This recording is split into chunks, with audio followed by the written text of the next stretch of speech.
వచ్చేటప్పటికి daily wears కండి, ఓకేనా. క్విక్ వాష్ వచ్చేటప్పటికి త్వరగా జరగడం కోసం, ఏదైనా సరే మురికి లేని బట్టలకి. డెలికేట్స్ వచ్చేటప్పటికి పట్టు శారీస్ కానీ, వర్క్ శారీస్ కానీ, కుందన్ శారీస్ కానీ, కాస్ట్లీ ఐటమ్స్ ఏదైనా సరే ఈ డెలికేట్స్ అనే ప్రోగ్రామ్ యూస్ చేసుకోవాలి.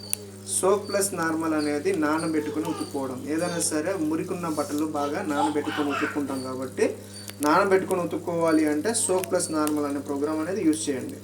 బ్లాంకెట్ వచ్చేటప్పటికి దుప్పట్లు, మందంగా ఉండే దుప్పట్లు అయితే 2 వేయండి, పలసటివి ఉంటే 4 దాకా వేసుకోవచ్చు. ఇంకా బొంతలు కానీ రగ్గులు కానీ అలాంటివి ఉంటే ఒకటే వేసుకోవాలి. నవార్లు ఉంటే మంచం నవారు వేసుకోవచ్చు, ఒక మంచం నవారు, ఓకేనా. ఇంకా టబ్ క్లీన్ వచ్చేటప్పటికి నెలన్నరకు ఒకసారి టబ్ క్లీన్ అనేది చేసుకోవాలి.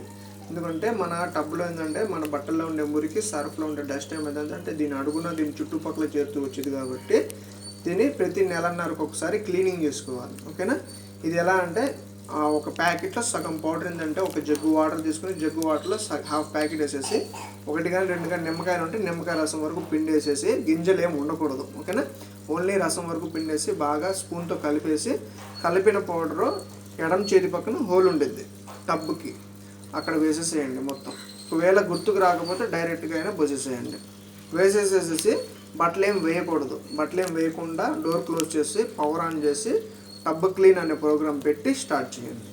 ఆటోమేటిక్గా టైం కూడా 93 తీసుకునేది, వాటర్ కూడా హైగా తీసుకునేది.